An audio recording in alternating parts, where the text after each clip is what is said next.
This is Gem Pack Volume 3, Pokemon's newest Chinese set featuring exclusive All-Stars of Gengar and other Ghost-type Pokemon.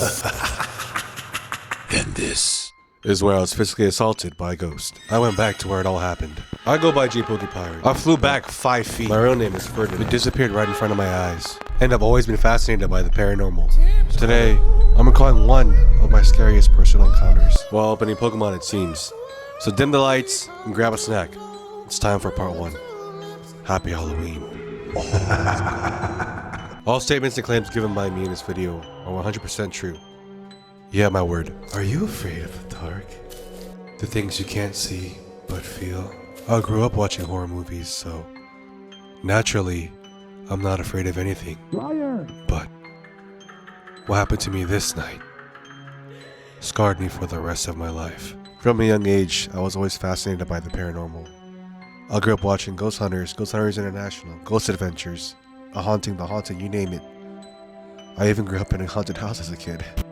But that's a story for a different time. And lo and behold, this interest followed me into my adulthood, for better or for worse. But in this instance, much worse. It was just a regular college night. I went to school, ate, went to the gym, went home and studied. Nothing felt off about that day. My older sister and I, we went to the same university, so we shared an apartment. And as the younger brother, I handled all the physical labor. I park outside, bring in the groceries, and take out the trash. Taking the trash that night changed my life forever. It's 9 p.m. at night. My sister and I are both home from school, and we just finished eating dinner.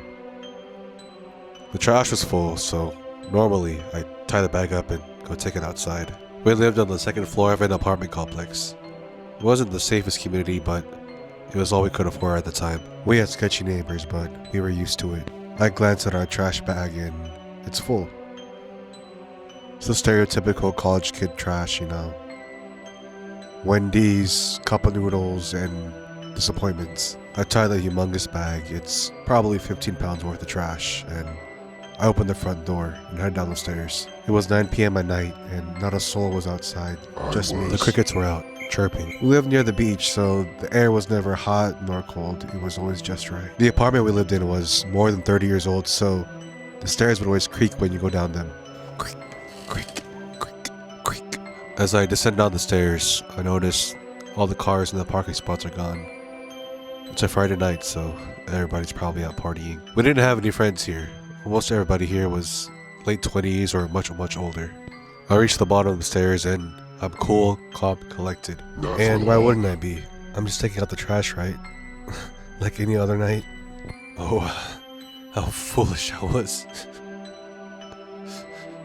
What happened next to me would change my life forever. Now I always have my guard up.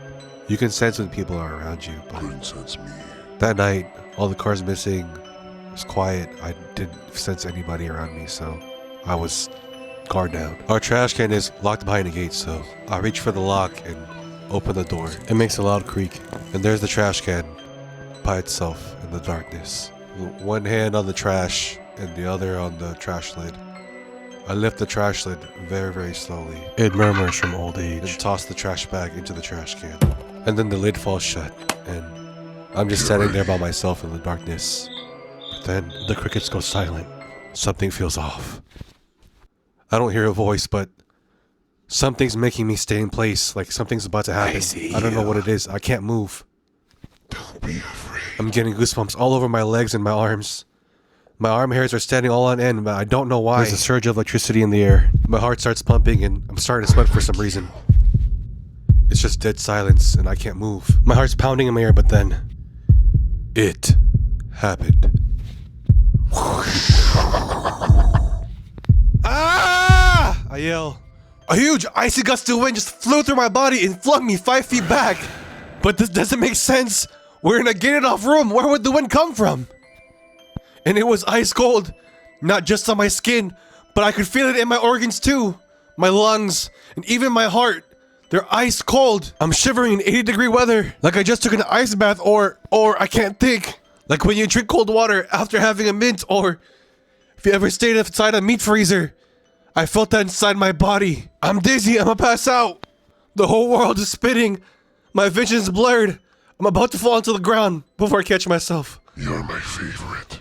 I was just at the foot of the dumpster, but now I'm 5 feet into the middle of the alleyway. My adrenaline's pumping. My breathing is heavy. I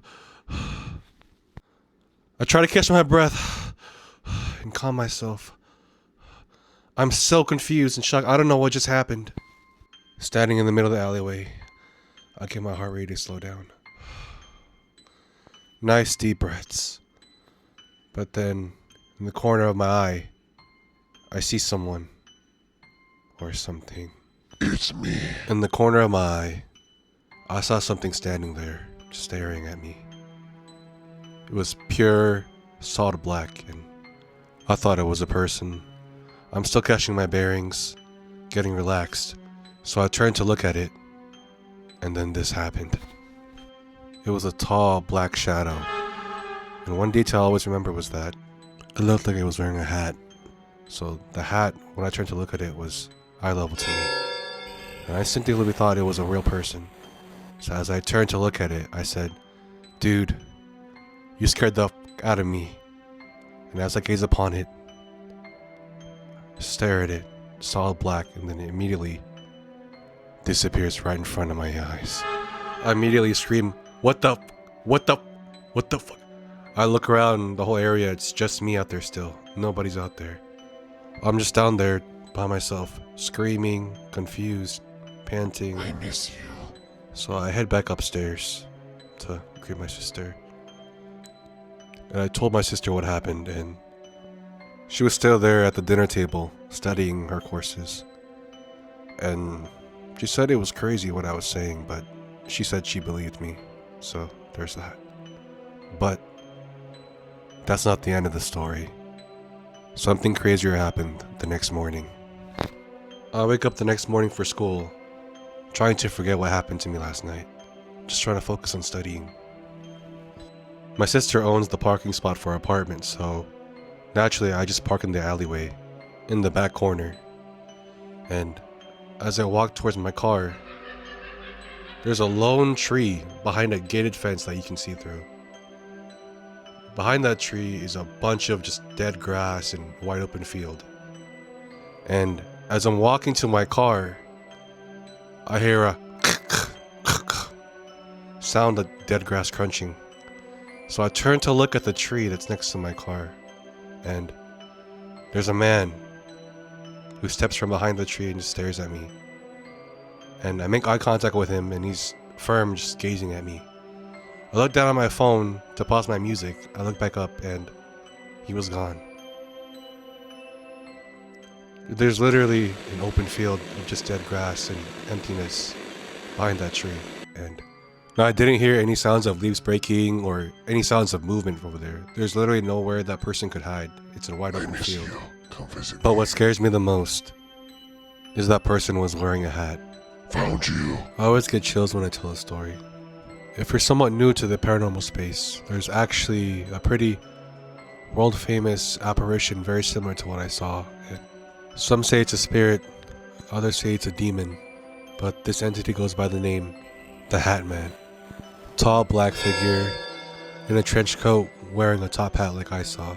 Now, I don't know if this is the entity that pushed me, but all I know is I'll never forget what happened to me that day. Thank you all so much for watching Pokepie Crew. I love you all. Happy Halloween. Make sure to enter the giveaway. All you have to do is like, comment, subscribe. I'll see y'all in the next video. Peace.